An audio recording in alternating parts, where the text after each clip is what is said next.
Caitlin, they said on the broadcast tonight that you were not going to play overseas. You were going to take some time. Can you just tell us a little bit more about that decision? The internet exploded with a single shocking headline. Caitlin Clark had secretly signed a massive contract to play in Europe.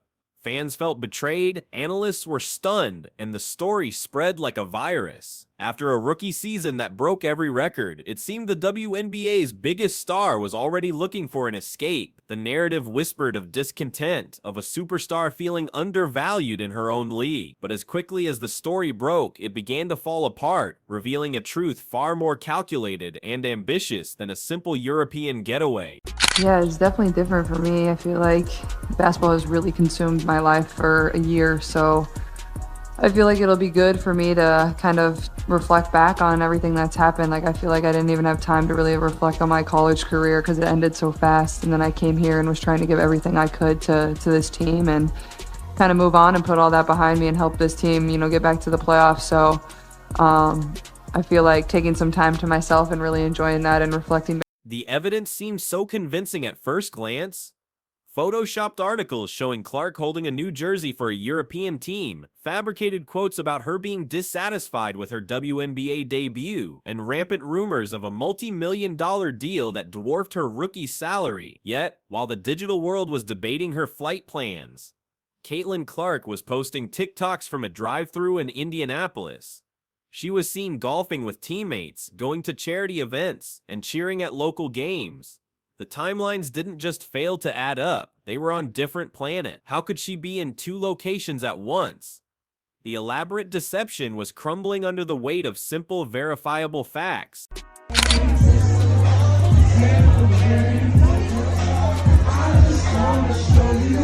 But to understand the power of this rumor, you have to understand the brutal reality many WNBA players face. For years, the story has been the same. Even the league's biggest stars have had to fly overseas during the offseason to supplement their income. The salary gap between the WNBA and elite European leagues is significant, forcing athletes into a relentless year-round grind that often leads to injury and burnout. So when the rumor about Clark surfaced, it felt plausible. It fit a well-established narrative of a system that didn't fully value its talent. The lie was believable because, for so many others, it was the truth. This is good. Can I do the raspberry dream with vanilla cream instead of coconut cream, please? And then can I do the summer splash also? Can I get the spring fling with vanilla cream instead of coconut cream? Can I have the beach fade too, please? As the European rumors dissolved into digital dust, a new, more compelling mystery emerged. Clark's team wasn't just denying rumors, they were executing a silent, meticulously crafted master plan. This wasn't a vacation, it was a calculated campaign designed to build an untouchable empire right in the heart of America. While everyone was looking for her in Europe, Clark was quietly laying the groundwork for a complete takeover, and her strategy was more brilliant than anyone could have imagined. What she was truly building had nothing to do with a basketball court. Can you pick his coaching brain a little bit? And bounce some ideas off of him, maybe? Yeah. I think more than anything, though, he's just very supportive and kind of lets me do my thing. And that's something I really appreciate about him is just his support and his passion for basketball. The biggest secret wasn't a European contract, it was the one she had already signed in the US. Her historic 8-year, $28 million deal with Nike was the game changer. This contract alone provided her with the kind of financial security that WNBA players have historically only dreamed of, the kind they chase across continents. This deal, combined with her other massive endorsements from Gatorade, State Farm, and Gainbridge, completely removed the financial necessity of playing overseas. She didn't need Europe. She was free to use her off-season not for survival, but for something far more valuable, building a dynasty.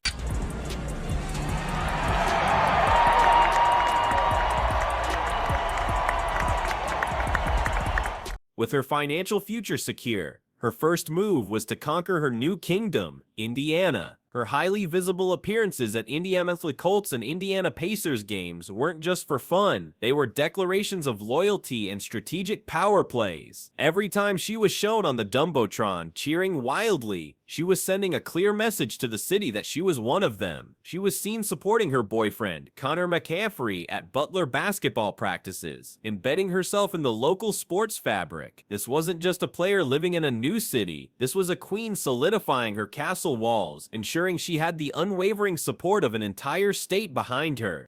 It'll be fun to go to those games. I mean, I love college basketball. Obviously, he's been around it his whole life and really invested a lot into it. So I think it'll be fun. Give me something to do all throughout the off season as well. Somebody to root for. But it's definitely still go Hawks for sure as well. While the public saw a rising star enjoying her time off, behind the scenes, a different and much more important game was being played. Clark's true focus wasn't just preparing for her next season, it was about building a legacy that would echo long after she stopped playing. Her team was meticulously crafting an image of a leader, a philanthropist, and a community icon. The moves she was making weren't random. They were carefully chosen pieces of a puzzle that, when assembled, would reveal an influence far greater than any WNBA championship could offer.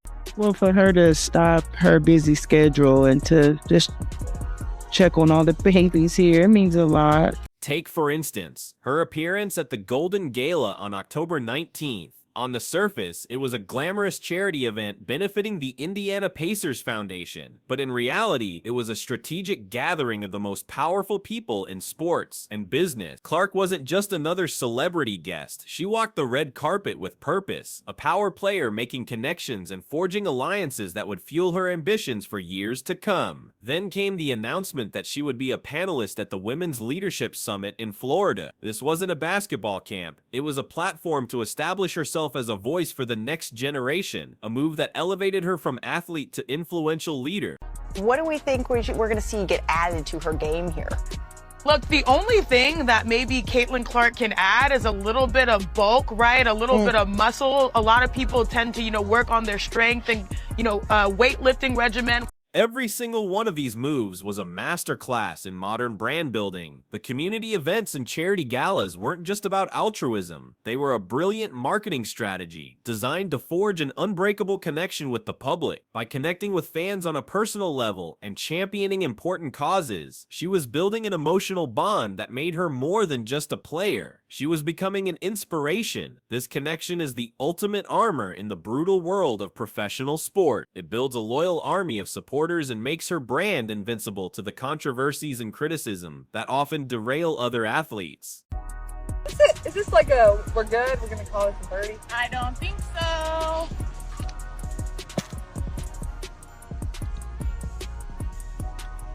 No! Yes! Come on! That's huge. Great birdie. But this brand building was also a shield against the unseen war she endured during her rookie season. The world saw the record-breaking stats and sold-out arenas, but on the court, a different story was unfolding. She faced a level of physical aggression that bordered on hostile, a series of welcome-to-the-league moments that felt more like targeted attacks. A target was painted on her back, and every opponent was taking their shot. The mental and physical toll was immense. Her offseason wasn't just a break, it was a necessary period of fortification, a time to heal her body and steel her mind for the battles to come. For sure as well. Is he one you're coming into the gym with late night hours or anything like that often? Yeah, for sure. I mean, that's always something that we've kind of shared that bond with. I think also having to navigate when to rest my body and when to get in the gym and to do extra shots, but that's definitely something we love, is coming in here shooting late at nights or having some shooting competitions. It gets a little heated. I definitely outshoot him way more than he outshoots me, but he tries to think otherwise. Perhaps the most shocking part of her off-season plan was her training regimen, because it looked nothing like training. While fans expected to see videos of her in the gym pushing her body to the limit, they instead saw her sinking putts on a golf course with teammate Lexi Hull, or grabbing the newest popular beverage at Swig. This wasn't laziness, it was a controversial and radical approach to longevity. Sports scientists are now arguing that the relentless year-round grind is what destroys modern athletes. Clark's focus on mental rest and recreational activity is a deliberate strategy to combat the burnout that has ended so many promising careers, ensuring she can dominate for the next decade, not just the next season.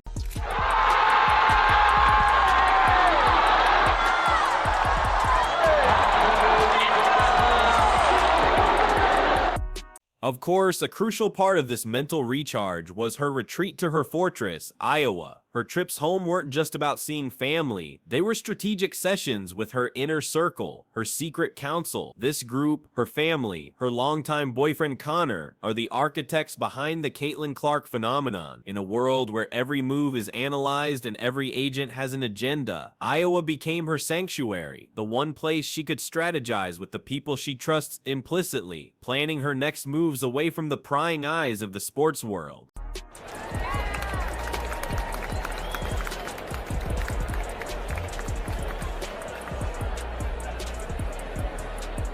You can clearly see how much Kelsey has grown close to Caitlin when she said this. You've changed the world in so many ways. You've done it with so much grace. And I'm so happy to take the floor with you, to be a part of this experience. And I want to tell you to give yourself some grace, kid. You've done a lot of things that not a lot of people can do. And from me to you, I'm always going to be a fan. I'm always going to be in your corner. I'm always going to be in your backcourt. This strategic mindset was also applied to the one place she couldn't fully control, the locker room. Integrating a global superstar into an existing team dynamic is a recipe for disaster. Jealousy, resentment, and pressure can fracture a team from the inside, but Clark appeared to be handling these situations with surgical precision. She was proactive, not reactive. She understood that winning over her teammates was just as important as winning games, and she set out to neutralize any potential friction before it could even begin. Her most public tactic was forging alliances at the arena. Her constant presence at Pacers games with teammates like Kelsey Mitchell and Aaliyah Boston wasn't just for show. These outings were a public display of unity, a clear message to the media and the fans that this team was a cohesive unit. These get-togethers offered chances for lighthearted conversation away from the demands of their own games, allowing them to connect over their shared love of basketball and helping Clark settle into her new city as part of a collective, not just as a solo act. But the real work was happening away from the cameras. Her secret weapon in this campaign was golf. The friendly rounds with her teammates were more than just a fun afternoon. They were a form of golf course diplomacy.